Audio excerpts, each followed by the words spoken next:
In previous video, we learnt about appropriation ratio. What we have learned that how appropriation ratio is allowed to partners. What is appropriation ratio? Appropriation ratio is when profit is insufficient.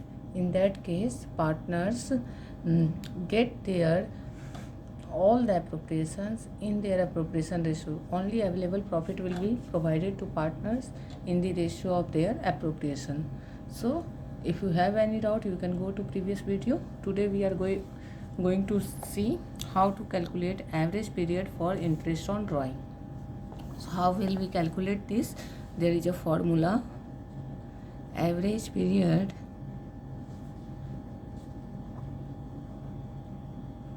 equals time left after first drawing plus time left after last drawing divided by 2.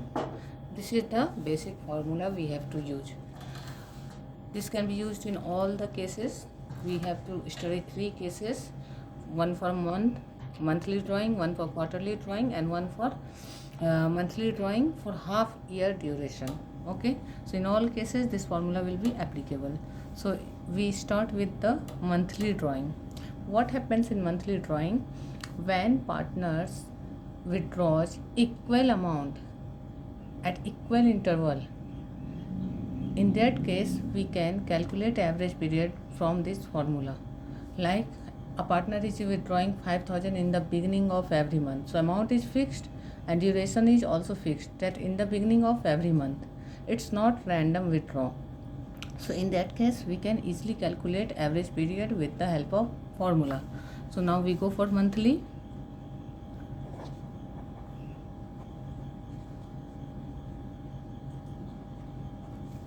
Monthly drawing.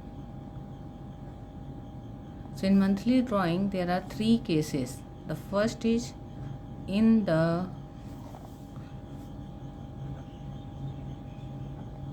beginning of every month. सबसे पहला case हमारा क्या है कि जो partner है वो हर एक मंथ के बिगिनिंग में विड्रॉ करता है. मीन्स हमारा जो फाइनेंशियल ईयर होता है वो क्या होता है अप्रैल 1 to 31 मार्च. तो इस क्वेश्चन के अकॉर्डिंग क्या होगा कि पार्टनर्स का ड्राइंग्स कैसे होगा. पहला बार वो विड्रॉ करेगा 1 अप्रैल को, फिर 1 मई, फिर 1 जून, 1 जुलाई, 1 अगस्त, 1 सितंबर and so on till 31 March. Means मार्च में भी वो 1 मार्च को विड्रॉ करेगा.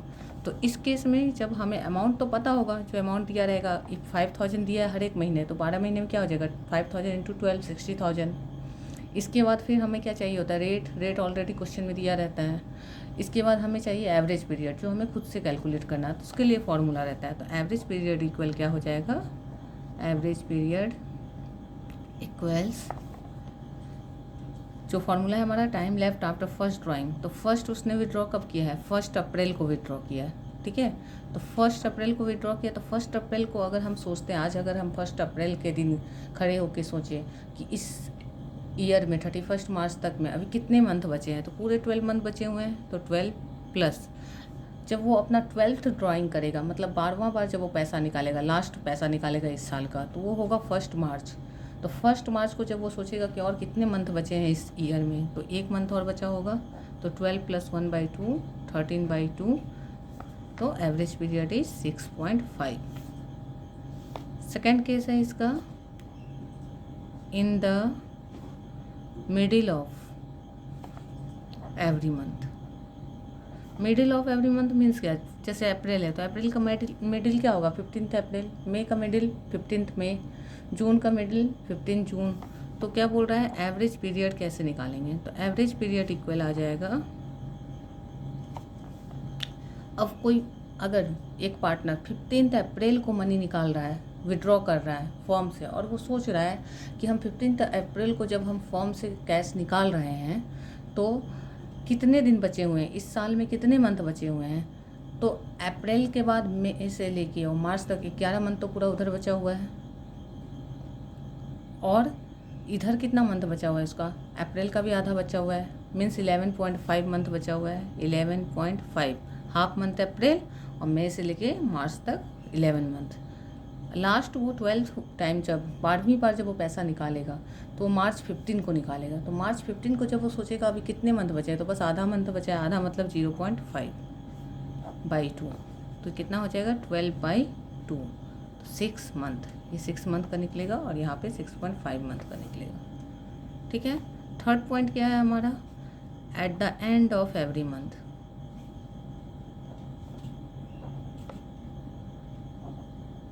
हर एक मंथ के एंड में वो पैसा निकाल रहा है। मंथ मीन्स अगर अप्रैल को निकाल रहा है तो 38 अप्रैल को, मई में निकाल रहा है तो 31 मई को, जून में निकाल रहा है तो 38 जून को, जुलाई में निकालेगा पैसा तो 31 जुलाई को, मीन्स मंथ का एंड में निकाल रहा है।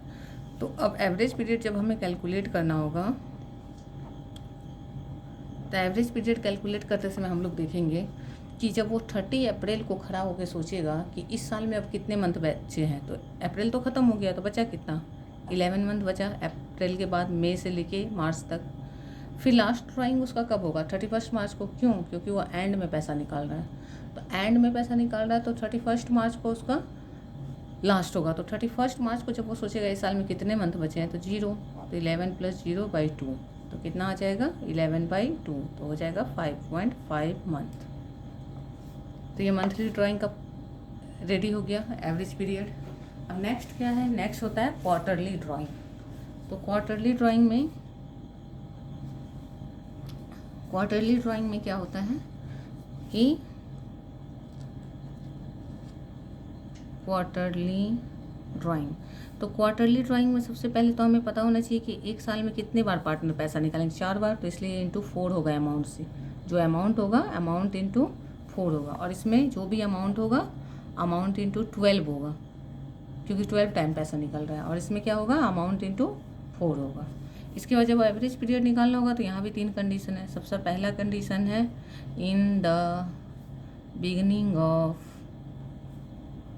एवरी क्वार्टर, सेम कंडीशन है, बस मंथ की जगह क्या आ गया quarter, in the beginning of every quarter. ठीक है। अब इसका हमें एवरेज पीरियड निकालना है, एवरेज पीरियड। अब सबसे पहले हमें क्वार्टर की अच्छी से जानकारी होनी चाहिए कि क्वार्टर कैसा होता है। तो एक साल में 4 क्वार्टर होते हैं, 1 2 3 4, 4 क्वार्टर होते हैं। पहला क्वार्टर जो होता है वो अप्रैल 1 से शुरू होता है और चलता है कहाँ तक, जून 30 तक, अप्रैल मई जून, 3 महीने का एक क्वार्टर। सेकेंड क्वार्टर जो होता है वो जुलाई 1 से शुरू होता है और वो चलेगा कब तक, जुलाई अगस्त सितंबर, 30 सितंबर तक। नेक्स्ट क्वार्टर जो होगा अक्टूबर 1 से शुरू होगा, अक्टूबर 1 टू दिसंबर 31।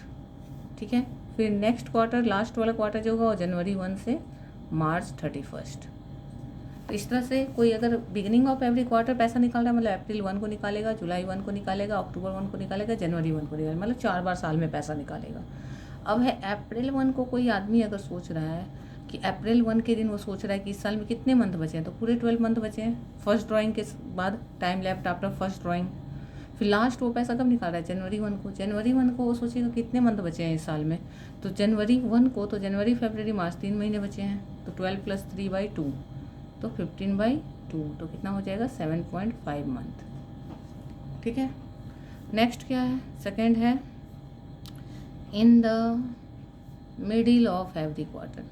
सेम कंडीशन है, मंथ वाला ही है, बस क्वार्टर आ गया। In the middle of every quarter, तो मिडिल ऑफ एवरी क्वार्टर में क्या होगा, मिडिल मतलब क्या होता है, अप्रैल और जून का मिडिल कौन पड़ेगा, सेंटर कौन पड़ेगा, तो अप्रैल के बाद मई आता है, मई का हाफ, मई 15, जुलाई और से सितंबर का कौन पड़ेगा सेंटर, जुलाई के बाद अगस्त है, मीन्स यहाँ अगस्त 15, फिर अक्टूबर और दिसंबर का नवंबर 15, जनवरी और मार्च का फेब 15, ऐसा होगा मिडिल। तो कोई अगर मिडिल में पैसा निकाल रहा है क्वार्टर के, मतलब पहला बार वो मई 15 को निकालेगा, फिर अगस्त 15, फिर नवंबर 15, फिर फरवरी 15।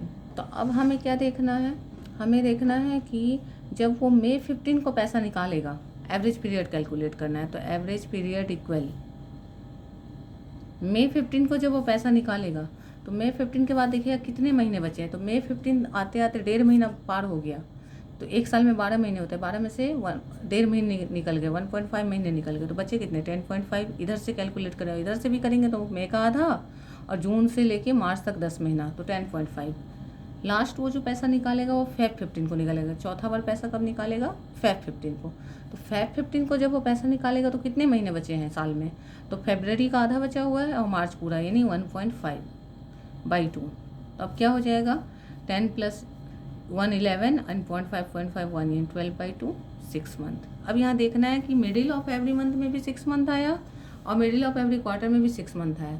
मिडिल जो होता है, जो टोटल ड्यूरेशन होगा हमारा, हमने क्वार्टरली लिया मगर है तो पूरा 12 महीने, तो 12 महीने का आधा 6 मंथ आ गया। जब जो भी हमारा टोटल ड्यूरेशन होगा, जब मिडिल बोलता है तो उसका वो हाफ हो जाता है। तो 12 मंथ का ड्यूरेशन है हमारा, तो 6 मंथ हो जा रहा है यहाँ भी और यहाँ भी, क्योंकि 4 क्वार्टर मिला के भी 12 मंथ ही होता है। इसके बाद थर्ड पॉइंट क्या है? At the end of every quarter, end of every quarter same formula apply करेंगे। Average period equal time left after first drawing. तो पहले ड्राइंग कब होगा? पहला ड्राइंग होगा जून 30, फिर सितंबर 30, फिर दिसंबर 31 और फिर मार्च 31, 4 ड्राइंग होगा।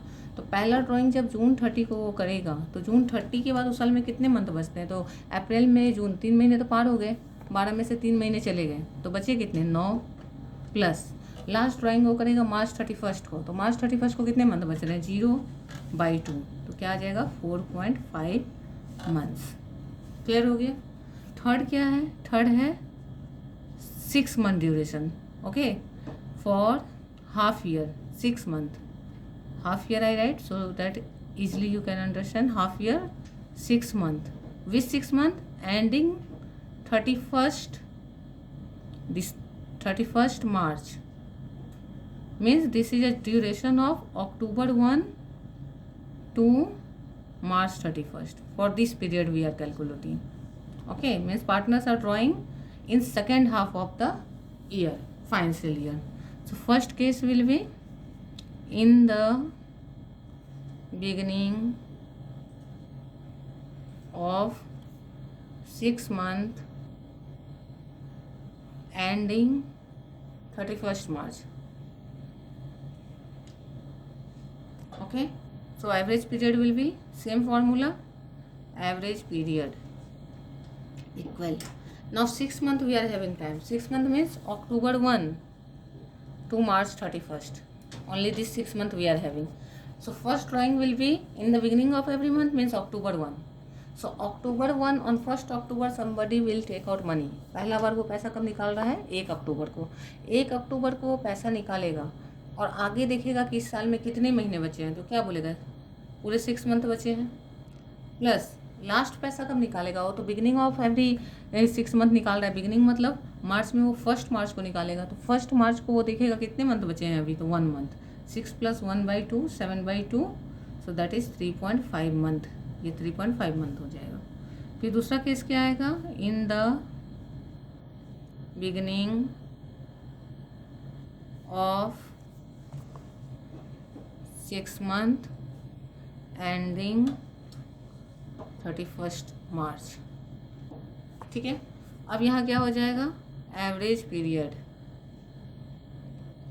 एवरेज पीरियड इक्वल क्या हो जाएगा? तो एवरेज पीरियड हो जाएगा यहाँ पे। अब फिर देखेंगे कि सॉरी बिगिनिंग नहीं होगा, बिगिनिंग तो कर चुके हम लोग, मिडिल होगा। Middle of 6 month. तो अब मिडिल निकालना है हमें। मिडिल कब होगा? तो अक्टूबर से लेके मार्च तक हमारा ईयर चल रहा है। हमारा ईयर ऐसे चल रहा है, अक्टूबर, नवंबर, दिसंबर, जनवरी, फरवरी और मार्च, इस तरह चल रहा है। अब मिडिल ऑफ एवरी मंथ मतलब मिडिल मतलब अक्टूबर 15, नवंबर 15, दिसंबर 15, जनवरी 15, फरवरी 15, मार्च 15। तो अक्टूबर 15 को कोई पैसे निकाल के और सोचिए इस मंथ में कितने मंथ बचे हुए हैं, तो 5 मंथ यहाँ बचा है और हाफ मंथ यहाँ बचा है, मतलब टोटल कितना बचा है? 5.5 मंथ। तो यहाँ क्या लिखाएगा? 5.5। लास्ट ड्राइंग वो मार्च 15 को करेगा, तो मार्च 15 को कितने मंथ बचे हैं? तो हाफ मंथ बचा है। हाफ मतलब 0.5/2, तो 5.5 + 0.5 मीन 6/2, 3 मंथ। अब क्या बोला था मैंने कि जो ड्यूरेशन होगा मिडिल में उसका हाफ हो जाए। तो यहाँ ड्यूरेशन क्या है? 6 मंथ का ड्यूरेशन है, तो 6 का हाफ क्या होता है? 3, तो मिडिल में आ गया हाफ 3। अब थर्ड पॉइंट क्या होगा? at the end of every 6 month. Okay, at the end of every 6 month ending 31st March. अब यहाँ क्या होगा, और यहाँ 6 मंथ है तो यहाँ अमाउंट में इंटू 6 होगा, क्योंकि 6 ही बार निकाल रहे हैं पैसे। अमाउंट में क्या हो जाएगा, इंटू 6 मीन्स 12 मंथ वाले में अमाउंट में इंटू 12, क्वार्टरली में अमाउंट में इंटू 4 और 6 मंथ वाले में अमाउंट इंटू 6। अब यहाँ एवरेज पीरियड निकालेंगे तो average period equal, average period कितना हो जाएगा, तो एवरेज पीरियड हो जाएगा हमारा एंड ऑफ एवरी 6 मंथ। तो एंड मतलब अक्टूबर 31st, ये सारा मिडिल हो गया हमारा। एंड में क्या आ जाएगा, अक्टूबर 31st, नवंबर 30, दिसंबर 31st, जनवरी 31st, फेब 28 और मार्च 31st, इस तरह। तो पहला ड्राइंग वो कब करेगा, 31 अक्टूबर को। तब कितने मंथ बचते हैं, 5 मंथ बचते हैं, 1 2 3 4 5, तो 5 लिखाएगा प्लस। लास्ट ड्राइंग कब करेगा, 31 को मार्च, कितने मंथ बच रहे हैं, 0, तो 0 लिखाएगा। 5 + 0/2, सो 5/2, तो 5/2 कितना हो जाएगा, 2.5 मंथ। ठीक है, तो इस तरह से हमारा ये कैलकुलेशन हो गया मंथली ड्राइंग का, क्वार्टरली ड्राइंग का और हाफ ईयरली ड्राइंग का। इस वीडियो को अच्छे से देख सकते हैं और जहाँ डाउट हो फिर पूछ सकते हैं। अब इसको, इसी चीज़ को, ये पूरा जो कंटेंट है उसको शॉर्टली एक टेबल में हम लोग प्रेजेंट कर देंगे। तो बिगिनिंग के लिए वर्ड लिख रहे हैं B, middle M and A।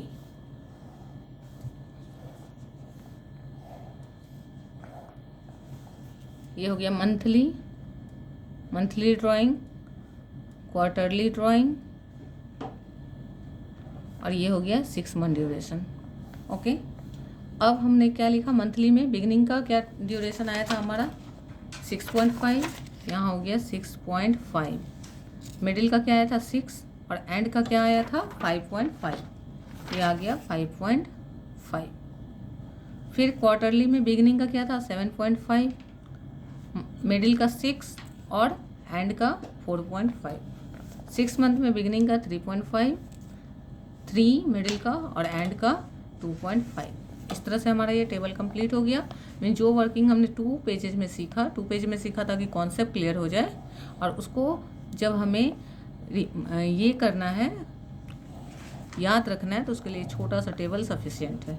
Beginning, middle, and, ऐसे भी याद रख सकते हैं कि बिगिनिंग के लिए मंथली 6.5, क्वार्टरली 7.5, 6 मंथ 3.5, मिडिल के लिए मंथली 6, क्वार्टरली 6, मिडिल 3, एंड के लिए मंथली 5.5, क्वार्टरली 4.5 और मिडिल और 6 मंथ एंड 2.5।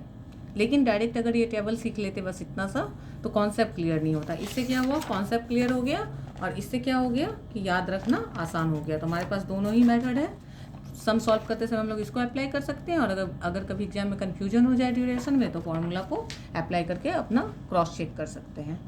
ठीक है, go through the video, having any doubt let me know.